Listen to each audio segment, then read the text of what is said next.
এ গরু নামাই বাঁশ হয় আবার গরু পরে মানে না আমার কথাটা শুনলেন কি যে পোলা দেখেছি ও পোলালা কিন্তু সম্বন্ধ করা যাবে না, ও বাড়ি সম্বন্ধ করা যাবে না। আমি চুপ থাও, মোটা ফাইজলামি কথা কবরা সম্বন্ধ করা যাবে না যাবে আমার আমি বুঝবার তোমার জিজ্ঞেসি হ্যাঁ ভাই তোমার আমি কথা কম কইতে গেছি তুমি বারবার ঘুরি ফিরে হে পোলার নাম সরাং সরাং করে কথা কও এত কথা কও কি লিখিয়া তাই অন্যান্য পোলা আমার লাগে তর্ক করবে, আমি কি চুপ করে সহ্য করে মানবো?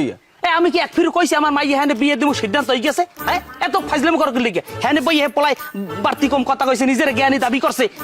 যদি নিজের জ্ঞানী দাবি করি হেলাইছে হ্যাঁ আমার কোনো কথা আছে? আমার তো মনে হয়েছে হে বলাই মোটামুটি চলে, এক সময় দেখা গেছে ভালো কিছু ইয়ে যাইতে এমপি মন্ত্রী হয়ে যেতে পারে না। না হ্যাঁ পারবে না, এমপি মন্ত্রী আর বড় প্রধানমন্ত্রী হইতে পারে, সম্ভাবনা আছে। তা তোমার সমস্যাটা কি? তুমি এত পেশাও কি লিখিয়া? আবার আপনি আমার এত অপমান করে কথা কইবেন না, আপনার সাথে কাম করেন, আমার আপনি তেজবুদ্ধ ঘোষণা করেন। যাও দিলাম তেজ যাও।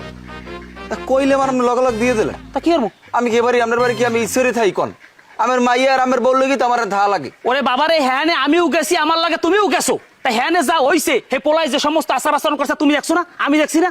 হ্যাঁ আমি কি হ্যাঁ কইছে যে আমি মাইয়া বিয়ে দিমু? এই কথাটা ঘুরে ফিরে তুমি ছানি করো কি লিখিয়া? তা আমার কি অধিকার নাই? কি অধিকার আছে? মাইয়া কি জন্ম তুমি তো নাম দিছি? আপনি দিয়েছেন? বিয়ে দেব কেডা? আমি দেবো বিয়া। কা তুমি দেবা কা? তা আমি দুলো ভাই, আমার কি অধিকার নাই? আচ্ছা হ্যাঁ অধিকার আছে বুঝলাম, এটা যদি আমি দিই হ্যালো অধিকার আছে, আর যদি না দিই হ্যালো তোমার কোনো অধিকার নাই, তুমি হুদ দপ্তর যাও বাগন দিয়া। তা আপনি আচ্ছা ঠিক আছে, আমি এইসব বিষয়ে আমার লাগে আর কোনো কথা কইবেন না। এই আপনার মাইয়ের বিয়ের সাথে বিষয় আমি আর নাই বাবা, এটা মনে রাখেন আপনি।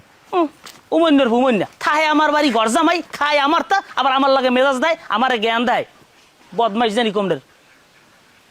গরুরা এখন এনে বাঁধতে হয়েছে, এখন দুয়ার তিনটে বাজ এখন গরুটা এনে বান্ধা সব ঘর দিন আমাদের পিঠে গিয়া। হনো তোমারে বলাইছে এক কথা একটু মন দিয়ে হনো। কান ওই যে উত্তরকান্দার মজিবের মেয়ে আছে না, হ্যাঁ এক মাইয়ে আছে, সেই মাইয়ে গো মগো রতনের গিয়া আনতে চাইছিলাম।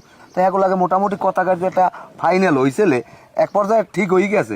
এর মধ্যে হঠাৎ করিয়া হ্যাঁ আবার ওই জামাই আছে মজিবের মেয়ের, আর মোর আবার এই বলদা বলাটা, ওটা তো এমনি পাগলের জন্মে উপরে সেবালাইলে পরে নিছে। এরা দুইজনে কথা কাটাকাটি করিয়া বিশাল একটা ঝামেলা, আর রাগই উঠতে গেছে।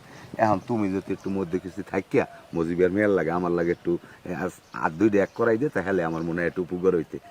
আপনি কইলি তো ওর বর লাগে মারমু, আপনি কি কন মাইয়ে দেবে না? মারামারির মধ্যে যাওয়ার দরকার নাই, তুমি একটু বুঝেই শুনেই কইলে, কারণ তোমরা রাজনীতি করো, তোমাকে একটা প্রভাব আছে না। সেইটাই তো কইছি যে মারা লাগবে পিটে লাগবে ওগুলো করবো আমি, আর আপনি কইলেই তো খালি মুখ ফুটে। না না না, আমার বিয়ে হইলে যদি আমার বিয়ের গায়ে আবার কেউ অপমান করে, হেলে আমার একটু গায়ে বাজে না, অত দূরে যাওয়া লাগবে না। তুমি থাকিয়া মধ্য কিস্তি এটা একটু মিলিয়ে দিলেই তাহলে আমার মনে হয় ভালো, মাইয়ের লক্ষ্মী মাইয়া।